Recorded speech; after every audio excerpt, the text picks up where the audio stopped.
7 words. That's all it took to split my life cleanly in two. I was 14 years old, curled on the icy marble floor of Dubai International Airport, starving, shaking, and abandoned, when a tall stranger in a white robe stopped in front of me and said, "Come with me. Trust me. They will regret this." But the truth is, my life didn't fall apart in Dubai. It ended 4 hours earlier, at Gate 23, when I watched my family's plane roll away without me. I didn't miss the flight. I wasn't late. I wasn't lost. My mother boarded that plane knowing I wasn't with her. And the reason she believed my brother instead of me was the same reason I'd been invisible my entire life. My name is Molly Underwood. I'm 32 now. I run a successful international business. I'm independent, financially secure, and no one speaks over me anymore. But to understand how I got here, you need to understand how my own family tried to erase me. I learned how to disappear long before anyone ever left me in an airport. In my family, silence was survival. The quieter I was, the less trouble I caused. The less space I took up, the easier things were for everyone else. At least, that's what I told myself growing up in a small house outside Phoenix, where love came in limited supply and was always handed to the same person first. My father died when I was 6. A sudden accident. One day he was there, the next day my world collapsed into casseroles, whispered condolences, and adults who thought I couldn't hear them talking about money and grief. I remember my mom, Patricia, standing in the kitchen late at night, staring at nothing, her shoulders slumped like the weight of the world had finally landed. I felt bad for her. I still do. Losing a husband that young changes a person. But losing a father did something else to our family too. It created a hierarchy. My older brother Spencer was 9 when Dad died, and from that moment on, he became untouchable. Everyone said it was because he took it the hardest. He cried more. He acted out. He needed extra understanding. What no one noticed was how quickly grief turned into entitlement. Spencer was everything I wasn't. Loud. Confident. Athletic. He smiled and people bent around him. Teachers forgave late assignments. Coaches made excuses. Neighbors called him a good kid even when he keyed cars or mouthed off to adults. And my mother? She believed in him with a devotion that bordered on worship. If something went wrong in our house, it was never Spencer's fault. A broken lamp? I must have bumped into it. Missing cash? I probably misplaced it. An argument? I provoked to him. After a while, I stopped defending myself. What was the point? The verdict was always decided before I opened my mouth. So I adapted. I became easy. I cleaned without being asked. I stayed in my room. I learned to read people's moods like weather patterns and adjust myself accordingly. I didn't ask for rides. I didn't ask for new clothes. I didn't ask for attention. I thought if I made myself small enough, quiet enough, good enough, my mother would eventually look at me the way she looked at him. She never did. At dinner, Spencer talked. I listened. At school events, she watched his games and forgot my art shows. On my birthdays, she worked late and promised we'd celebrate later. Later rarely came. The only person who ever really saw me was my grandmother, Nora, my dad's mom. She lived in Tucson, 2 hours away, and every summer Spencer stayed with her while Mom picked up extra shifts. I didn't go as often. Too much driving, Mom said. But Grandma Nora called me anyway. Sent me books. Asked me questions and actually waited for the answers. She told me stories about my father, how gentle he was, how observant, how he used to say I was his hidden gem. I never understood that phrase. Hidden from who? By the time I turned 14, being invisible felt normal. Safe, even. I didn't expect fairness. I didn't expect protection. I expected to be overlooked. What I didn't expect was that my family wouldn't just ignore me one day. They would decide the world was better off without me in it at all. And that realization, the one that came later, standing alone at gate 23, only hurt as much as it did because I'd spent my whole life training myself to accept less. That was the first mistake I ever made. The summer everything changed started with a letter. It arrived in a plain white envelope, my name typed neatly across the front. I almost didn't open it. Mail with my name on it was usually junk or reminders I'd forgotten to turn something in. But this was different. Inside was an acceptance letter to an elite arts program, nationally competitive, full scholarship, housing included. The kind of opportunity people spend years chasing.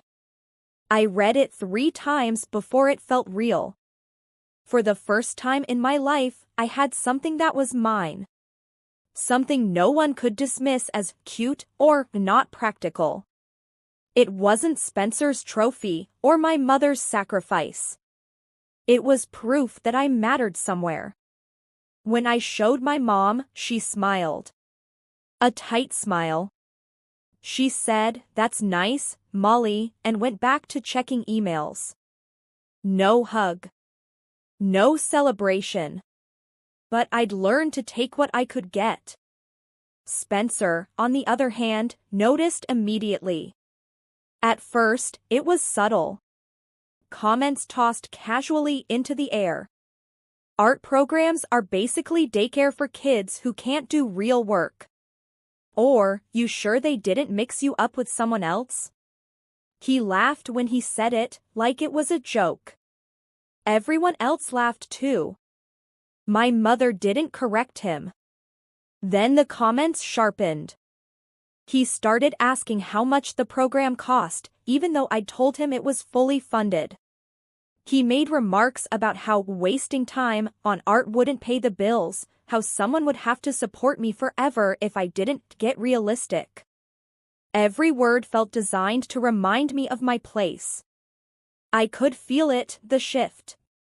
For the first time, the spotlight had moved away from him and he hated it. About a week later, something happened that still makes my stomach twist when I think about it. I came home early from school for teacher meetings. The house was quiet, too quiet. As I passed Spencer's bedroom, I heard his voice, low, tense. His door was cracked open, and he was on the phone. I wasn't trying to listen, but his words stopped me cold. "She can't find out," he said. "Not yet. Once I'm 18, it's handled." I froze. "There's a trust fund," he continued.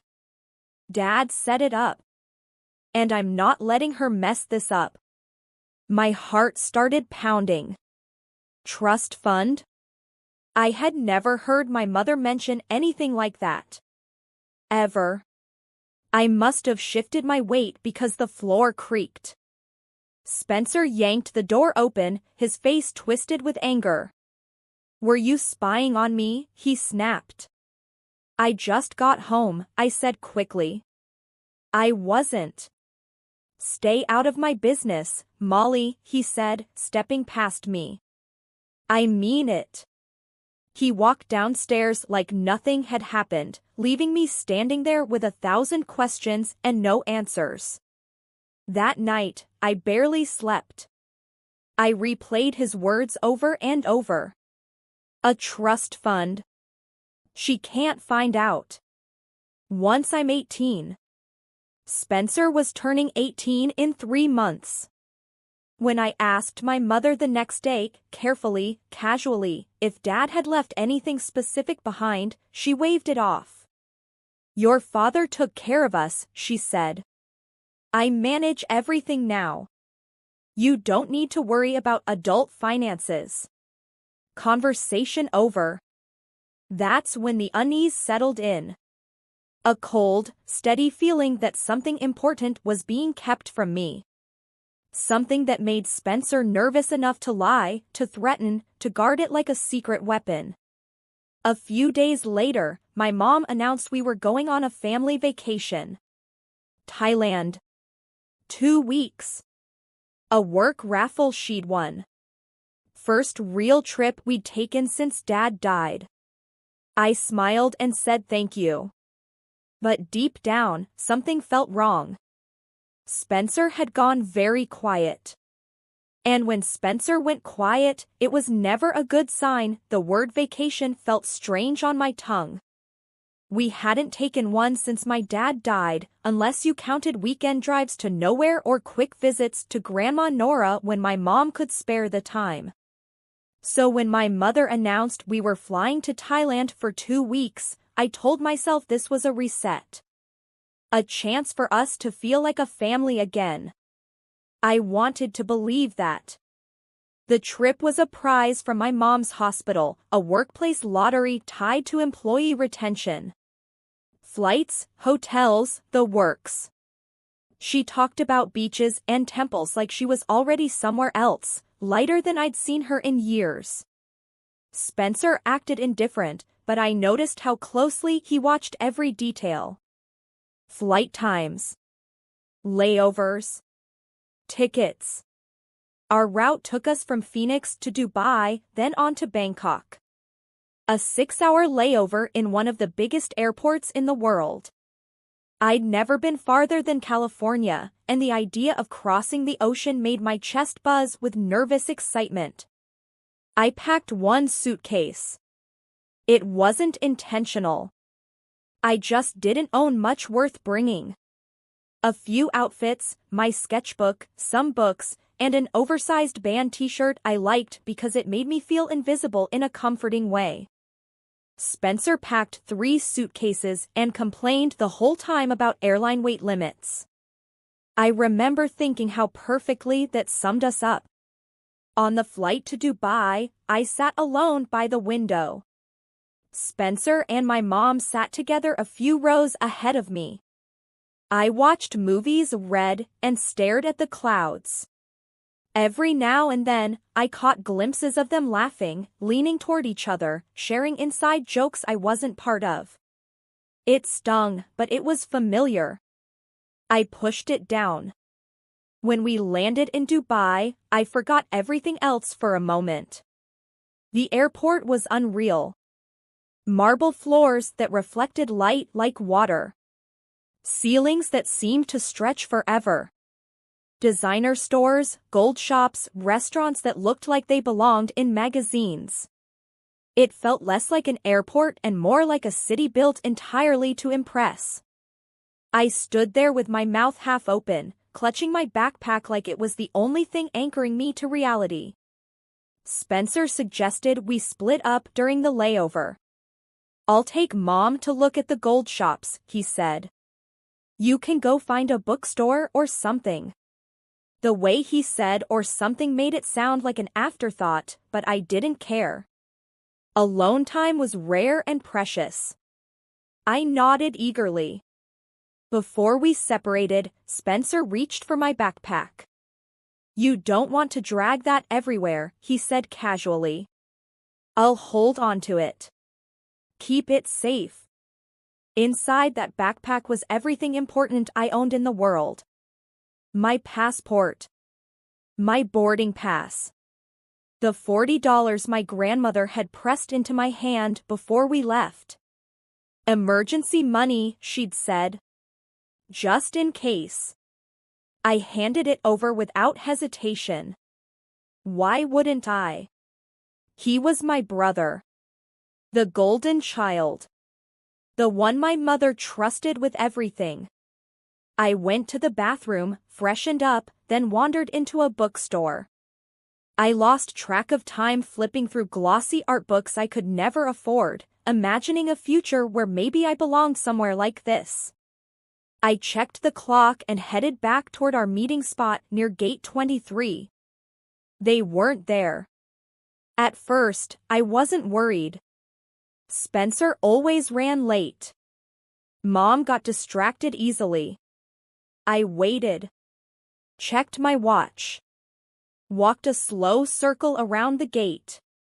30 minutes passed. Then 45. The airport noise grew louder, sharper.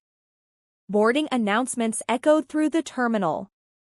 A tight feeling settled in my chest. I approached the information desk and asked about our flight to Bangkok. The woman typed, frowned slightly, and looked up at me. "That flight has already boarded," she said gently. "It's taxiing now." I laughed, because it had to be a mistake. "No," I said. "My family's on that flight. I'm on that flight." She checked again. Patricia Underwood. Boarded. Spencer Underwood. Boarded. She paused. Molly Underwood, no show. My heart dropped so hard it felt like my body forgot how to function. They didn't forget me. They left me. And I was just beginning to understand that this had never been a vacation at all. Shock is a strange thing. It doesn't arrive screaming or crying. It arrives quietly, like the moment after a glass shatters, when you're still processing the sound and haven't felt the cut yet. I stood there at Gate 23, staring at the departure screen as if it might change its mind. Bangkok, departed. The word blinked back at me, calm and final. Around me, people rushed past dragging suitcases, laughing, complaining, living their lives like the ground hadn't just disappeared beneath my feet. My mouth opened, but nothing came out. The airline employee noticed my face and softened her voice. "Ma'am, do you have another form of identification?" I shook my head slowly. My passport was in my backpack. "My brother has it." She frowned. "Then I'm afraid there's not much I can do." That was the moment panic finally broke through. My hands started shaking. My heart slammed so hard it made my ears ring. I tried calling my mom. Straight to voicemail. I called again. And again. Then Spencer. Nothing. I sank into a metal airport chair, my legs suddenly unable to hold me. The reality crashed in waves. I had no passport. No boarding pass. No money. No phone charger. No idea where my family was staying in Thailand or how to reach them even if they answered. I was 17 years old. Alone. In Dubai. Hours passed in a blur. I cried quietly at first, then harder when no one was looking. I tried to stay invisible even in my breakdown, a habit so deeply ingrained I barely noticed it. Eventually, exhaustion replaced panic. I just sat there, numb, watching the crowd thin as night crept in. A security officer approached me sometime after midnight. He was calm, professional. Asked why I'd been sitting so long.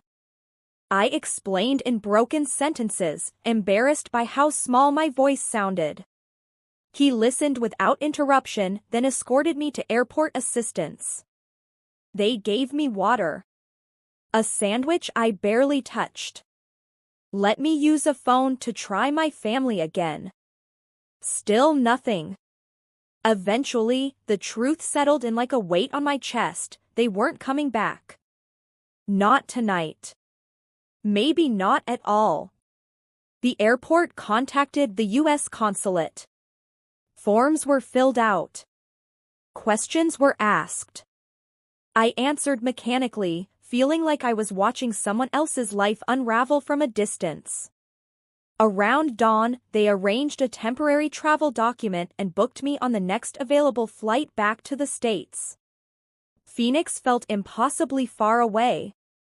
On the plane home, I stared at the seat in front of me and thought about my backpack.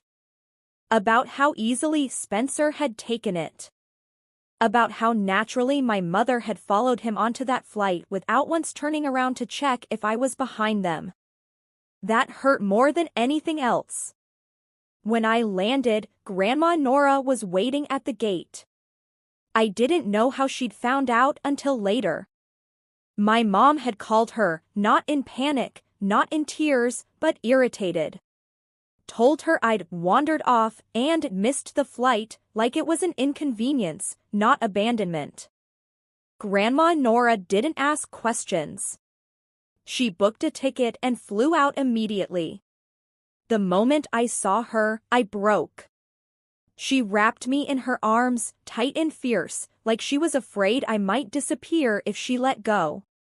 I cried into her shoulder, the kind of sobbing that comes from holding everything in for too long. She didn't tell me to calm down. She didn't minimize it. She just held me. On the drive back to Tucson, she finally spoke. "They left you on purpose, didn't they?" she asked quietly. I nodded. Her jaw tightened. "Then they've made a very serious mistake." At the time, I didn't understand what she meant. But Gate 23 was the last place I would ever feel powerless. From there on, everything changed. I stayed with Grandma Nora for what was supposed to be a few days. Those few days turned into weeks. At first, my mother didn't call at all. No apology. No explanation. Just silence so loud it felt deliberate. When she finally did call, it wasn't to ask if I was okay. It was to complain. "You embarrassed me," she said, her voice sharp through the phone. "Do you have any idea how bad that made me look?" The airline kept asking questions. Spencer was furious. I remember staring at the wall while she talked, watching a thin crack run from the ceiling down to the window frame. It felt symbolic somehow. "You left me," I said quietly. She sighed like I was being dramatic. "You wandered off. You're almost an adult. You should be more responsible." That was the moment something inside me snapped, not loudly, not explosively, but cleanly. Like a rope finally giving way after years of strain. Grandma Nora took the phone from my hand. "You abandoned a minor in a foreign country," she said, her voice cold and precise. "If you ever speak to her like that again, the next call you'll get will be from a lawyer." The line went dead. That night, Grandma sat me down at the kitchen table. She poured 2 cups of tea and slid a thick folder toward me. My name was written on the tab in my father's handwriting. "Your dad trusted me," she said. "Because he knew things could get complicated." Inside the folder were documents I'd never seen before. Legal papers. Bank statements. A trust agreement. My father had set up a trust fund for me. Not Spencer. Me. It wasn't massive, but it was substantial, enough to cover college, housing, and a safety net afterward. It activated when I turned 18. Until then, Grandma Nora was the trustee. "I was supposed to tell you sooner," she said softly. "But your mother insisted it would cause problems." I see now what she meant. My hands shook as I read. Suddenly, Spencer's phone call made sense. His panic. His secrecy. The rush to get me out of the picture before his birthday. He knew, I whispered. Grandma nodded. He found out a year ago. Pressured your mother to redirect it. She tried. The paperwork wouldn't allow it. The trip. The backpack. Leaving me behind. It all lined up too perfectly to be an accident. They thought if I disappeared quietly, missed a flight, stayed behind, got labeled irresponsible, then control could shift. Maybe I'd be scared into compliance. Maybe I'd give it up just to keep the peace. They underestimated two things. My grandmother. And the fact that once you see the truth, you can't unsee it. Grandma hired an attorney the next morning. Not to start a war yet, but to make things airtight. Custody arrangements were reviewed. My residency officially changed. Everything was documented. When my mother finally came back from Thailand, she drove straight to Tucson unannounced. She cried. She apologized. She said Spencer had made a mistake and that families forgive each other. Grandma stood between us. You don't get forgiveness without accountability, she said. And you don't get access to her anymore. Spencer never came inside. He stayed in the car, staring straight ahead. I didn't look at him. I didn't need to. For the first time in my life, someone had chosen me without hesitation. And for the first time, I realized something powerful. I wasn't invisible. They had just hoped I'd never notice. Turning 18 felt less like a birthday and more like crossing a border. There was no party. No cake. No awkward phone call from my mother pretending everything was fine. Just a quiet morning in Grandma Nora's house, sunlight spilling across the kitchen table as she slid an envelope toward me. Happy birthday, she said. This one actually matters. Inside were the finalized trust documents, now fully active. My name. My signature. My control. I didn't cry. I thought I would, but instead I felt steady. Grounded in a way I never had before. For the first time, my future didn't depend on someone else's mood or approval.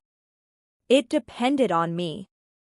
I moved into a small studio apartment near campus 2 weeks later. Nothing fancy, thin walls, mismatched cabinets, a bathroom fan that rattled like it might fall out of the ceiling. But it was mine. I bought secondhand furniture and hung my own art on the walls. Every brushstroke felt like reclaiming a piece of myself. The arts program I'd been accepted into helped me transfer locally for the first year, then arranged housing for the following term. I threw myself into my work. I stayed up late painting, sketching, experimenting. Professors noticed. Not because I demanded attention, but because I finally allowed myself to exist fully. Word traveled fast in our extended family. My mother called once, then twice, then stopped when I didn't answer. Spencer sent a single text, "We should talk." I never replied.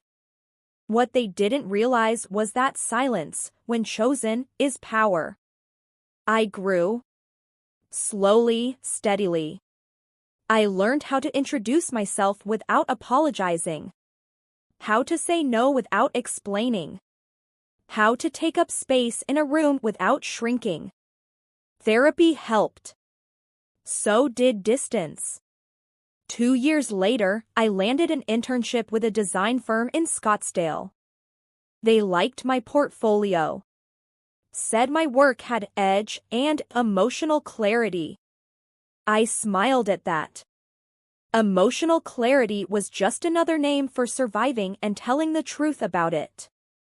The first time I saw my work displayed publicly, large format prints at a downtown gallery, I thought of Gate 23. Of the girl sitting alone with nothing but fear and confusion. I wished I could tell her that this wasn't the end. It was the beginning. Then, unexpectedly, my mother resurfaced. She emailed me an invitation. A family dinner. Something about healing and moving forward. I didn't respond. A month later, I ran into my aunt at a grocery store. She looked uncomfortable, like she'd stumbled into a secret she wasn't supposed to acknowledge. "Your mom's been telling people you cut her off for money," she said quietly. "That you're ungrateful." I nodded. That sounds like her. The truth didn't need defending. Anyone who mattered already knew it. What mattered more was what I was becoming. Not the quiet, compliant daughter. Not the shadow beside someone else's spotlight. Someone independent. Someone visible. Someone who could never again be left behind without consequence. I didn't know then that fate wasn't finished with my family yet. Because sometimes, the final reckoning doesn't happen in airports or courtrooms. Sometimes, it happens in public. With witnesses. And a bill that no one expects to pay. The invitation arrived 6 months later, embossed and formal, like it was trying too hard to look important. My cousin Emily was getting married. Black tie reception. Downtown Phoenix. One of those venues with exposed brick, crystal chandeliers, and valet parking, designed to signal success more than celebration. I almost tossed the envelope without opening it. I hadn't seen most of my family since everything fell apart, and I wasn't eager to step back into that version of myself. But Grandma Nora surprised me. "You should go," she said calmly. "Not for them. For you." So I did. I wore a simple navy dress, nothing flashy, nothing apologetic. I arrived alone and on time. The room buzzed with laughter and clinking glasses, people slipping easily into roles they'd practiced their whole lives. When I walked in, a few heads turned. Then whispers. Then that familiar, uncomfortable awareness that I had become a topic. My mother saw me first. Her smile froze, then reset into something polite and brittle. She approached like we were distant coworkers instead of family who'd shattered something irreparable. "Molly," she said. "I didn't think you'd come." "I was invited," I replied evenly. Spencer stood behind her, older now, broader, wearing confidence like armor. His eyes flicked over me, assessing, calculating. I noticed something then, something small, but telling. He didn't look sure anymore. Dinner was announced shortly after. Place cards guided guests to their tables. I found mine near the edge of the room. Table 12. Far from the head table. Far from my mother and brother. I sat down without complaint. Halfway through the first course, a coordinator approached me, confusion etched on her face. "I'm so sorry," she said quietly. "There seems to be an issue with your seating." Before I could respond, my mother appeared at her side. "This table is for family," she said sharply, not looking at me.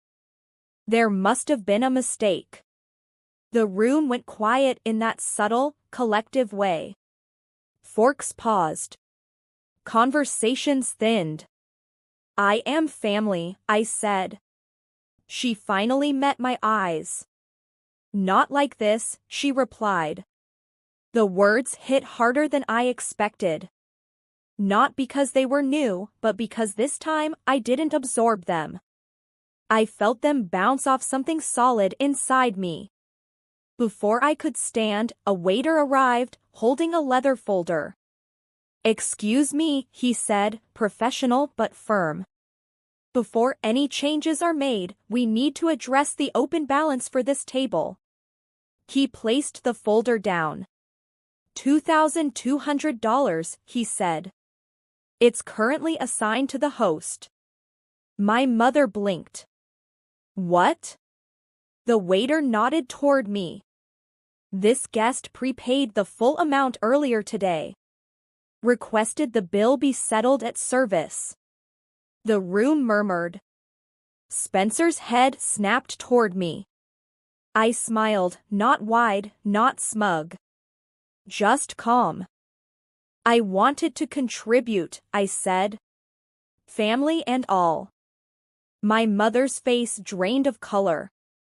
She opened her mouth, closed it, then turned towards Spencer like he might fix this. He didn't move. The coordinator cleared her throat. So, will Ms. Underwood be remaining at the table? I stood then, smoothing my dress. No, I said gently. I think I'll find a table where I'm wanted. I looked at my mother one last time. But don't worry. Dinner's on me. And with that, I walked away, not as someone being excluded, but as someone who had already paid the price, and then some. I didn't leave the wedding. That's the part people always expect to hear next, that I stormed out into the night, that I cried in my car, that I disappeared again. But I didn't. I simply changed tables. The coordinator guided me to an open seat near the dance floor, surrounded by people who barely knew me but smiled anyway. No history. No hierarchy. Just strangers who offered polite conversation and passed the bread basket without judgment. It felt surreal how easy it was to exist when no one was trying to erase you. From my new seat, I could see my mother clearly. She hadn't sat back down. She stood frozen beside the table, staring at the empty chair I'd left behind like it was evidence of a crime scene. Spencer leaned in, whispering something urgent. His jaw was tight. His confidence cracked just enough for others to notice. The bill had done what years of silence never could. It exposed the truth. Because it wasn't about the money. It was never about the money. It was about control. About deciding who belonged and who didn't. And when I paid that bill, quietly, legally, without permission, I took that control away. People started asking questions. I caught fragments of conversation drifting across the room. Why did Molly pay? I thought Patricia was hosting. Did you know she lives on her own now? She's doing really well, actually. My mother hated that kind of attention. The kind she couldn't manage. Later that night, as the band played and people loosened with champagne, she approached me again. This time without the brittle smile. Her voice was low, desperate. You didn't have to humiliate me, she said. I looked at her, not with anger, not with triumph, but with clarity. I didn't humiliate you, I said. I paid for dinner. Everything else came from your choices. For a moment, she looked like she might cry. Then her face hardened, retreating behind the familiar armor of blame. You've changed, she said. Yes, I agreed. I had to. She walked away without another word. Spencer never approached me again that night. He avoided my eyes, busying himself with conversations that looked forced, laughter that didn't quite land. For the first time, he was the one on the outside, watching a room move without him at the center. When the night ended, Grandma Nora hugged me tightly. I'm proud of you, she said. Not because you paid. Because you stayed. That stuck with me. I stayed. Not at the table they tried to take away from me, but in the room. In my body. In my life. Weeks later, the fallout continued. Family group chats went quiet. Invitations stopped coming. Then, slowly, individual messages trickled in. Cousins apologizing. Aunts admitting they believed the wrong version of events. People seeing, finally, what had always been there.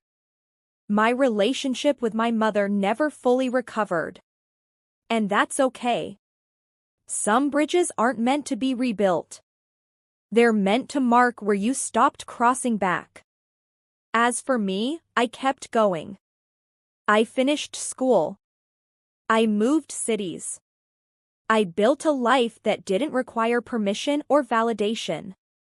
I surrounded myself with people who never asked me to be smaller to make them comfortable. Sometimes I think about Gate 23. About the girl who stood there with nothing but fear and a boarding pass that no longer mattered. I wish I could tell her this. Being left behind didn't break you. It freed you. And one day, you'll sit at a table of your own choosing, knowing exactly what you're worth, and never again asking to be included. I didn't win by yelling. I didn't win by exposing secrets or dragging names through the mud.